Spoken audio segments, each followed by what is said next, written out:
What is up, guys? The Average Kid here, and I have UKD back once again. We're continuing the Halo Reach and the Halo Reach / CEA tips for noobs. For all you noobs out there, I know there are plenty of noobs out there in the Reach world because I've seen them, I've pooped on them, and Kenny is going to compose some more questions. And I want to help you guys, so I just don't like pooping on everyone. So I want to help you guys out. And he's going to ask me some more questions, and I'm going to give him some more answers, and I hope it helps you guys. So here we go. Okay, as I'm representing the toilet bowl at this point, apparently, I'm going to start out with a simple one. Is there some kind of generic strategy that I could use? I mean, Halo does have a certain strategic component to it.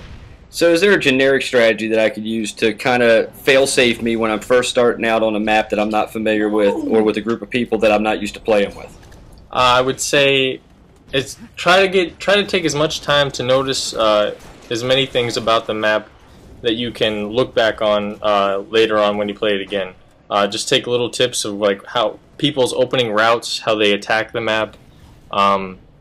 Pay attention to your teammates and where they're going. That would probably be the biggest way to do well the first couple times you're on a map that you're not really down on yet.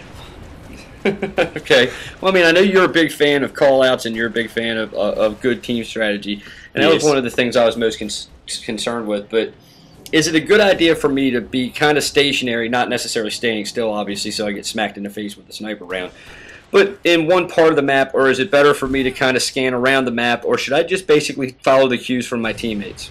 Depending on the game type. If you're playing like a Slayer game, you want to try to control the power point of the map, whether that's near a power weapon spawn or something like that. If it's an objective game and it's a large map like this one, for example, I like to control a corridor, a specific area of the map, based on, you know, like here we're on defense, and I'm just pushing right up into their spawn and just making them frustrated. So yeah, I would say try to control a portion of the map, and there you got to kind of look at your teammates and kind of figure out where the main portion is that you should be controlling. And I'm about to poop on this kid. Hiya! Feels so good. Continue, Kenny. Nobody loves me like I do. Oh, wait, sorry. Anyway, but I mean, I do notice that in a lot of your videos you seem to have like a pattern to an area that you're trying to hold. Is that because certain areas are just better to have than others? Is there just, you know, and how do you when you're first getting started identify the areas that you want to maintain control of? I know in the actual army you want high ground and you want strategically valuable turf, and I'm assuming Halo's the same, right? Yes, Halo's very similar. Usually if you're in a gun battle and you have the high ground, I would say at least 8 to 9 times out of 10, unless your gun skills are just absolutely terrible, you're going to win that match. Even if your gun skills are lacking, you got the high ground, you're probably going to win it. As far as the map goes, what was your question exactly? Controlling? I was talking about as far as like trying to control like one area. Like you tend to stay in one spot, like you're doing in your video. There's a certain portion of the map that you seem to linger in that you try to maintain control of. Obviously, you're always moving. Yeah, well, but you're kind of limiting the territory you're moving in. Yeah, I'm basically saying that anybody who comes in this section of the map, since it's capture the flag, you're not going to get to the flag if you come my way. That's basically the point I want to put. I want to make it so people don't even try after a while. They just get frustrated and say, okay, I'm going to go another way. Okay, I mean, that makes sense. It's just locking down the map.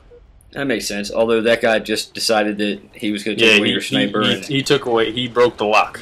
Yes, I was going to say, apparently he wasn't as deterred as you might like, and since you killed a bunch of his teammates 7 or 8 times, ow. Yep. Gee, tag me again. Hey, even a good player gets pooped on occasionally. Yes. It happens. And I tend to agree with Bryce. Snipers are wussies, and they hide like little girls. All right. But, you know, back to gameplay, back to learning some strategic, some strategic stuff that's going to help me out. All right. In games that I've played, one of the problems I've run into is I seem to get exposed a lot. In other words, I end up, getting hung out to dry where I notice that you run away and duck and hide. So when is the right time to turn tail and live to fight another day? That's something you'll get as you play the game. If I'm gonna lose a gun battle and I see he's got backup, unless I know that I have some teammates close by, I'm just gonna bail. I'm gonna use that to frustrate my opponent. That he didn't get the kill. He's gonna be irritated with that. He might chase me around the corner, and bam, I got some teammates backing me up. It's just a matter of if you don't get those first couple shots, and you're playing against a decent opponent, you're not going to get the kill. I mean, now there's some times where you get stuck, and it is what it is. But it's more or less just get a feel for it. As far as okay, I got a couple shots on me. I'm not gonna get this kill. I got to bail. I got to take whatever power weapon back to my teammates and not hand over something easy. Okay, I noticed in this clip right now you're kind of hovering over rockets. You've got snipe. Is that so that a teammate can get rockets, or are you just trying to ensure the other team doesn't get rockets? Because let's face it, snipe rockets is a pretty crappy combination to play with if you're moving. Yeah, it's not gonna work. It never works out well for me. Yeah, I was more or less just saying. I was calling out to my teammates, hey, there's some rockets right here, and I was just kind of waiting. If I ran low on sniper ammo, I was just gonna drop them, or if I wasn't doing well with snipe, just drop them, pick up rocks, and secure that power weapon. Is it ever reasonable for you to pick up rockets and just fire 2 rockets off so that the thing is no more good to anybody, and then walk away, as opposed to letting the other team get it? There's a certain strategy to that. I mean, as far as like if you're in a crappy point and you know that if they get rockets, game over.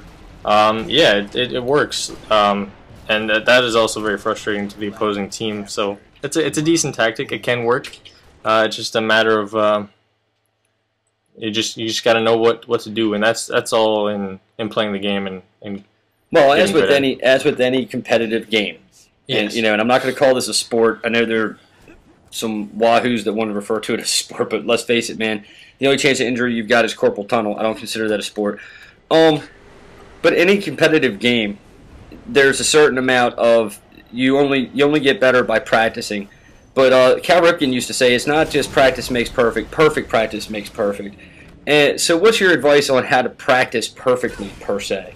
Well, I'm certainly not perfect, but practicing, I guess my version of practicing perfect is putting yourself in good situations. If you put yourself in those good situations, you're gonna fare out better. So it's more putting yourself in the good situation than constantly practicing your shot or anything like that. It's good mindset and putting yourself in the right place at the right time.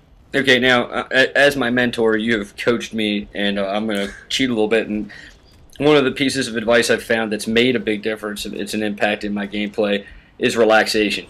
Not getting excited. I mean, I can tell you from a newbie point of view, a lot of times you get excited when something looks like it's going your way, or you're in a situation where you think you've got an opening to do something special, and that that jacked up feeling that you get, or that shot of adrenaline, actually goes against you sometimes. Yeah, you can get a little crazy on the sticks, and then your shot's all over the place. It's just Halo and most first-person shooters, you're gonna win the game by being calm and just being steady with your shots, and that's the biggest thing. Be calm and just take it as it is. Don't get too excited, because you're probably going to mess yourself up if you do.